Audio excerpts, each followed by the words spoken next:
Well, shit. That didn't quite work out as planned.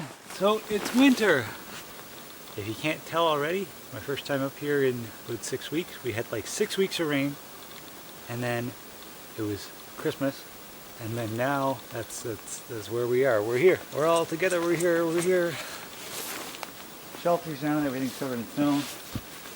Shelter's way down. All that wood that I chopped up and got there to dry is now soaked in snow. Well, what can you do? Nothing.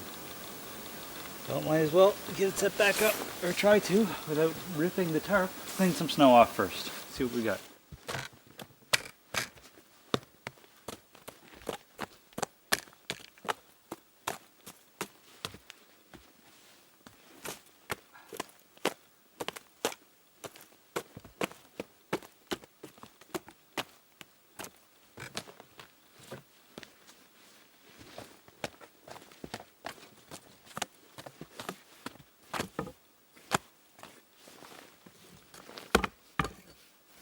One axe uncovered.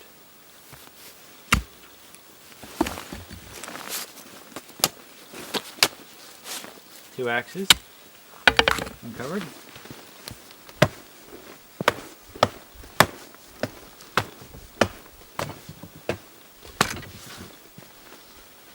One old trusty rusty Norwegian bow saw uncovered.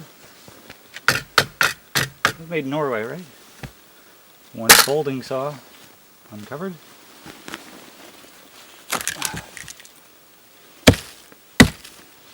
One camp hatchet uncovered.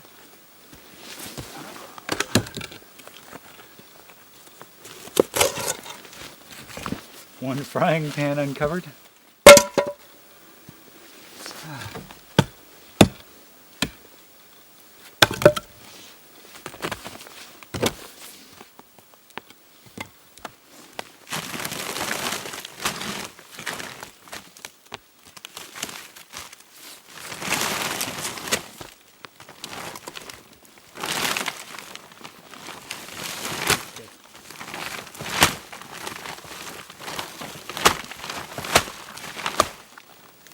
Really careful with this because I don't want to rip the tarp.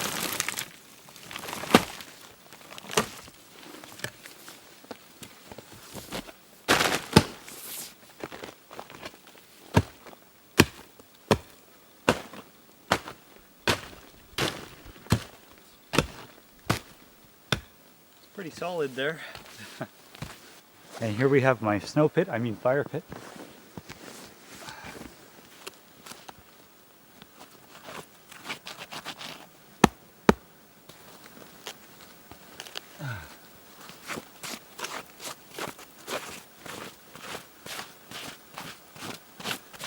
Can't even imagine the ice that's in here.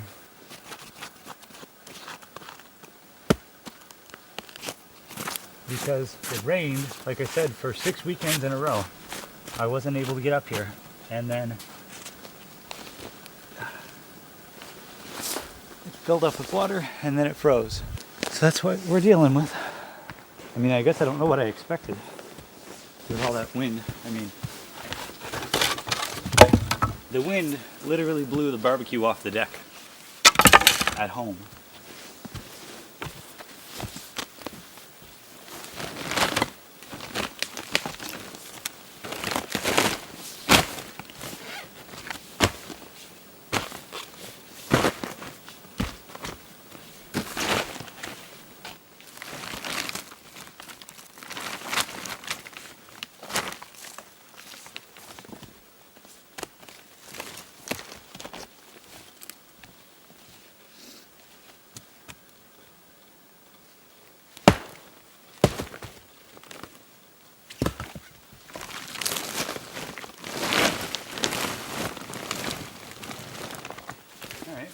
Start.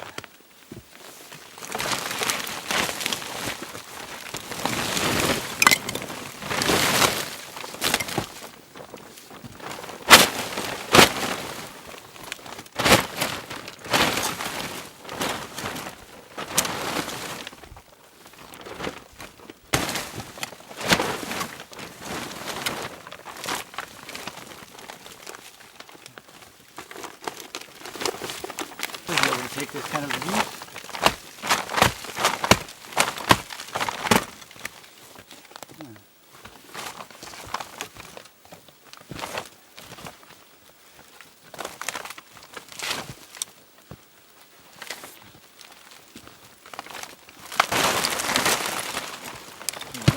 This is very dangerous.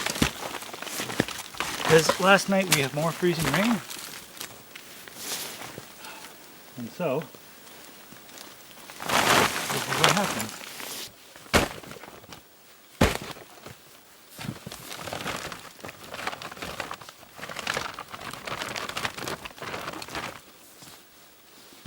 It's all rainwater there, so the back of the axe and hatchet.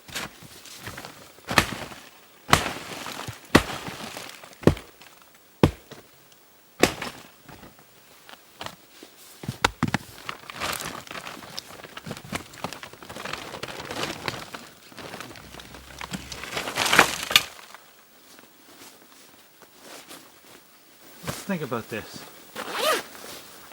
What's the best way to attack this?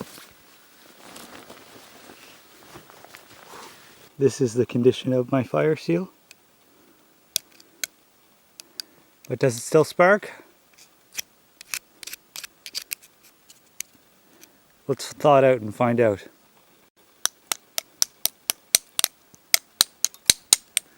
Do you see that?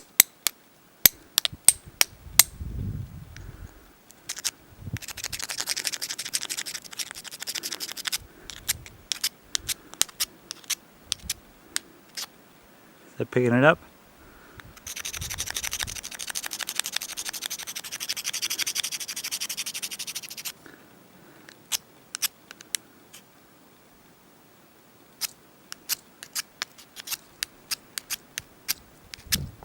Short answer, yes, it still sparks.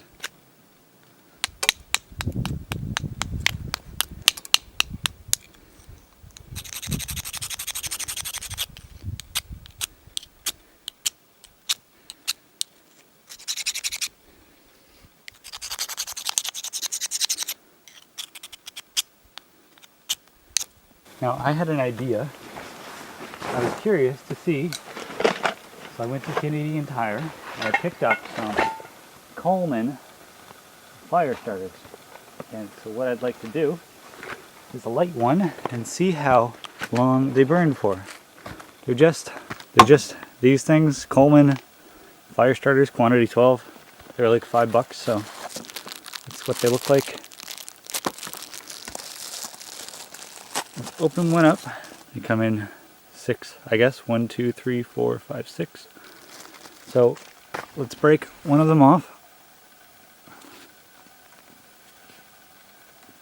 So let's not break one of them off. Let's see. Let's cut one of them off. I know.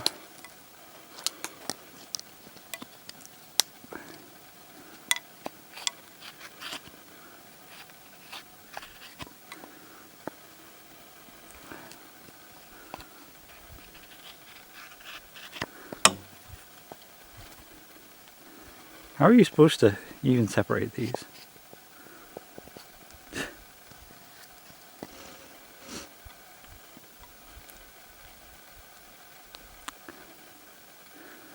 I know. Here's what we'll do.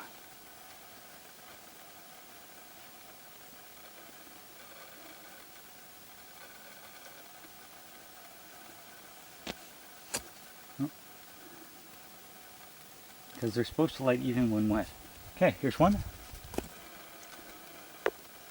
Throw it down there and let's throw some sparks on it. See if we can light it up.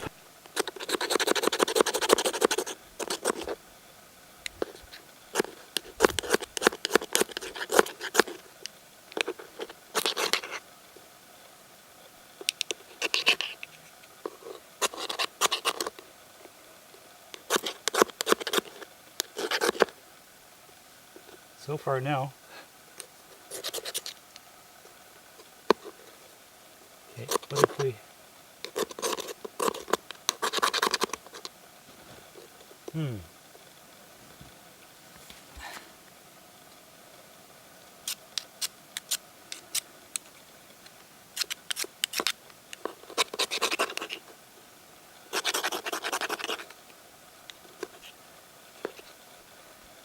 Where are all my fire steel sparks?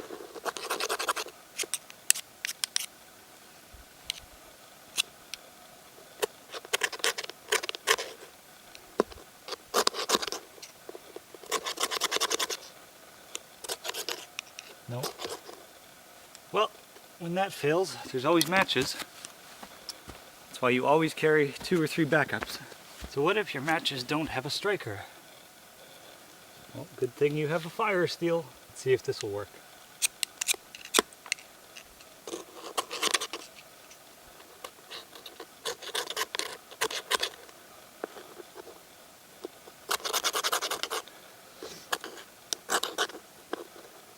Jesus.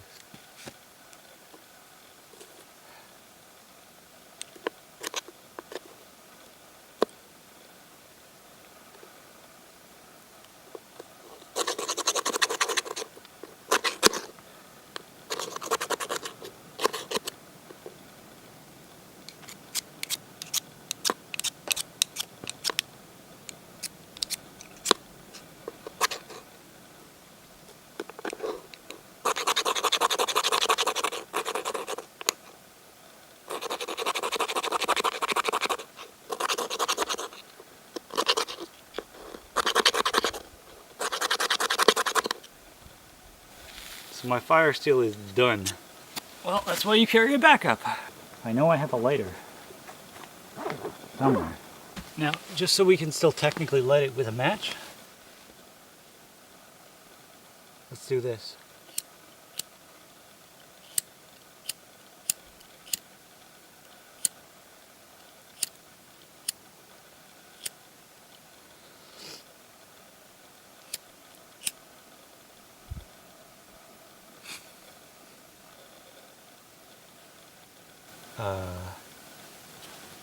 Let's try that again.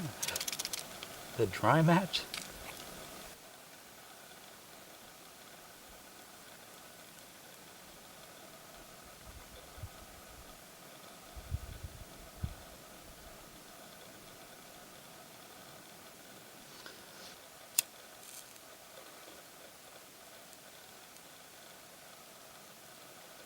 There you go. Okay, so let's start the timer.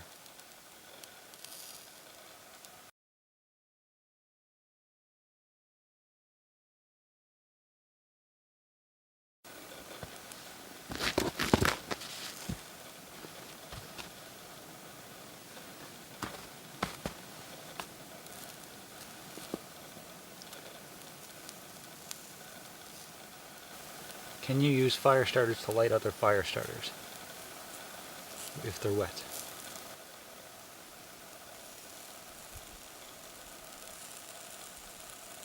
I'm going to say yes. Okay, restarting the test because these fire starters keep breaking. But this is basically one fire starter as advertised. Let's light it up. And let's see. Started my stopwatch.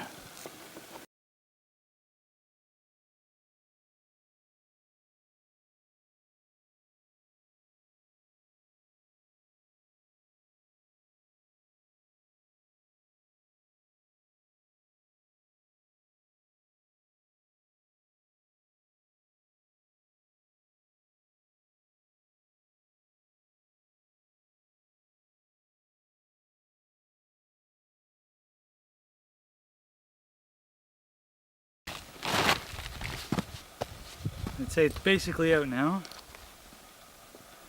About 10 minutes. 10 or 11 minutes. And it held a pretty strong flame for the first 10 or 11 minutes. Now it's just kind of sputtering. I'm sure it'll do that for another few minutes. In the meantime, the other fire starter melted through the ice. It's kind of getting there. It's just kind of difficult because on the inside there's water that's been frozen, so the tarp is frozen together. I'm gonna have to beat it. Beat it!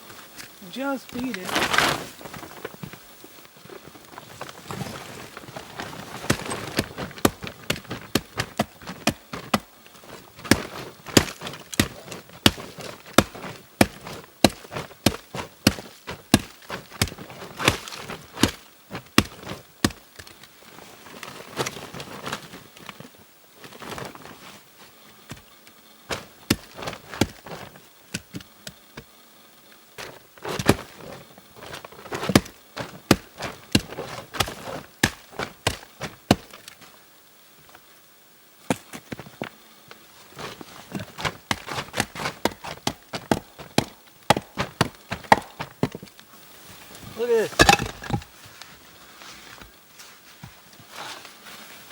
this?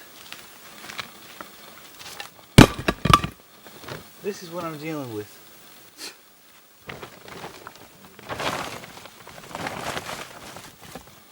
And there are lots of tiny ice chunks. And some that aren't so tiny. Cripes. Rough go.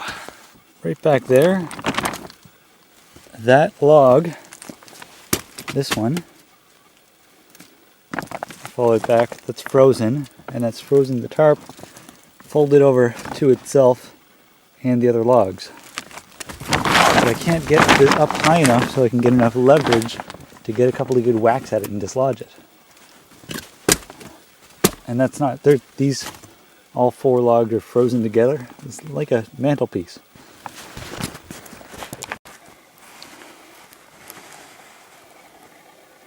Shoe for scale.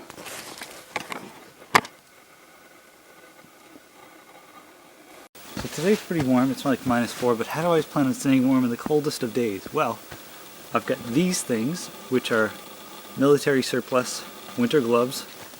They're leather, they're lined on the inside, and they are easily the warmest gloves I've ever had. You can still work with them, they still allow you to do things, and I've got this Thinsulate, surprisingly warm, don't shoot me hat. I've got this thing, it's called a snood, and I can pull it up right around my nose and over my ears, and just layers. I have underwear, thermal, long johns, and then pajama pants, and then these pants. So I am perfectly fine. I've got a thermal shirt, an overshirt, and then this I think is the key. So this jacket is absolutely winterproof. It is water resistant. By water resistant I mean watertight. It is absolutely like windproof. It is just lined with pockets and so many things. I've got a flashlight, I've got hand warmers and emergency blankets. I even carried a stove in here last year. This thing has kept me warm throughout the absolutely coldest of days. It's absolutely bomb-proof, and I can't wait. So the idea is that this year I'm going to be out here every Wednesday, out on this property, not necessarily here, but out on this property somewhere, every Wednesday throughout all the second semester. So that includes January, February, March, April. I think there's 15 weeks. And so that means that I'm going to have to be doing a lot of exploring on very cold and very nasty days. But not just exploring, it's actually gathering and collecting data and setting up permanent sample plots. And if you have any idea what those things are, it's cool. Let me know in the comments. It's going to be a good time. I'm excited.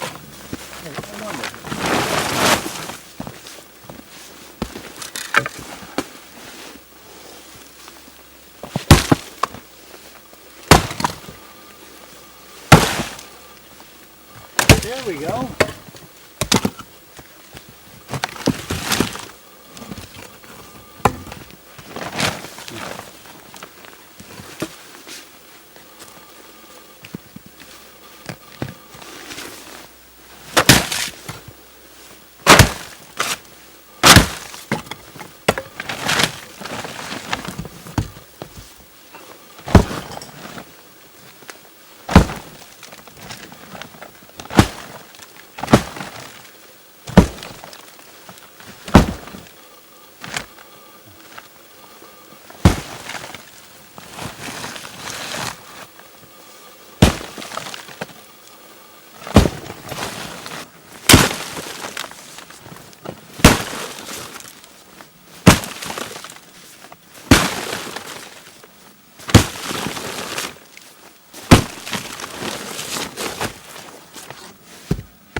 exactly what I was trying to avoid.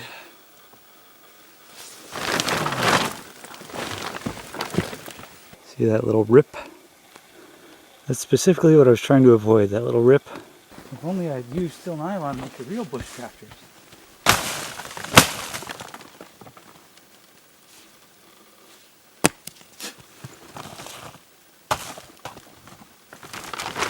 Cover over as much as I can.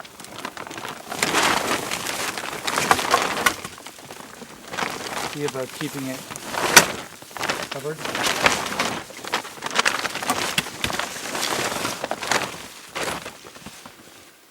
It's a little frustrating.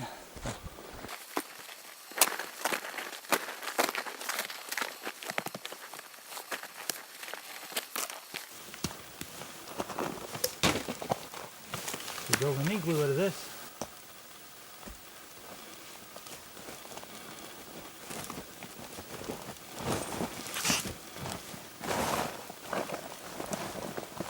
Like,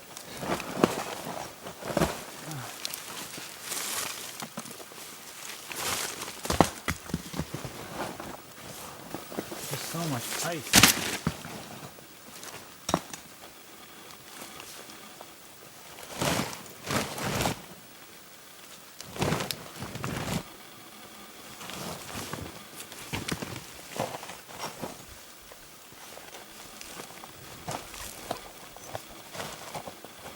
Look, water. I found real live water.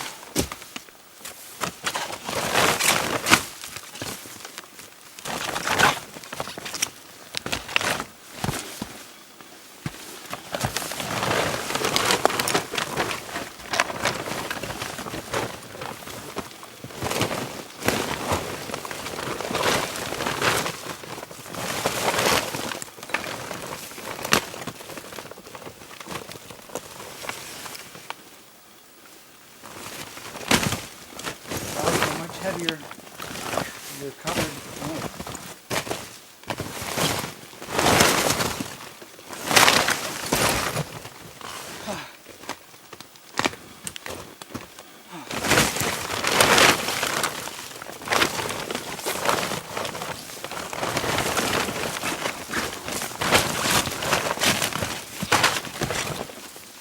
Slippery conditions.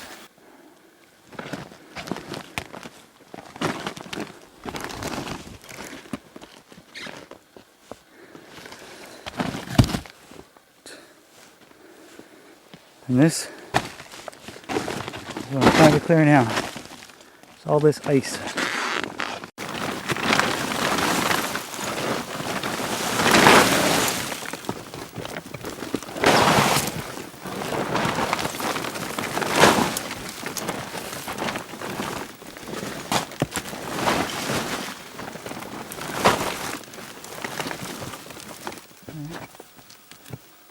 That works.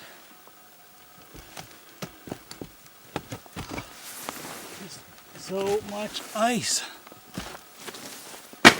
Oops. Bring the backpack. So I got a couple of things for Christmas that will help me in this journey, in survival and bushcraft and having fun in the woods. Getting rid of all this ice, maybe not, but this is a United by Blue enamelware mug. And you can, it's campfire approved, so you can put it right on the fire, and so you don't have to worry about carrying a cup or a mug. And I'm sure you guys have all seen this before. It's the Agawam Canyon Boreal 21. It's super lightweight, super compact, sets up in seconds, and it's uber sharp. I accidentally touched my finger with it when I was unfolding it the first time, and it broke the skin. So it is ridiculously sharp and super lightweight, super compact. Don't have to touch the blade at all. But if you do by accident, oops. There you go. And it weighs absolutely nothing. I can't even really feel that I'm holding it, so I'm excited. This mug is definitely going to come in handy So I've got a little tiny propane stove that I got a couple of years ago, maybe last year or the year before. So all I can do is have some water, put some water in this, put it right on top of that propane stove, and make like a mug of soup. It's a 22-ounce mug, so it's perfect for like soup or something like that. It's more of a pot than a mug, but it's mug shaped and has a handle and everything like that. So I'd be pretty excited to use this. And this will help me immensely. I'm not going to try and buck up that birch today because, well, everything's frozen and frozen rain, and that doesn't seem like the most fun idea. So anyways, I'm about to head out of here. It's about 1:30, and I can't really do much more today. Kind of gotta wait until things are a little more thawed, or we get some nicer days. Hopefully I don't trip on the way out. I actually found some bobcat tracks coming up here, which was really interesting. I've never seen them before, not around here anyway. I said, hey look, some tracks I don't immediately recognize. And then I looked it up, and they're bobcat tracks, so I'll try and get a shot on the way out for that. If I don't remember, thanks for watching, and we'll see you next time.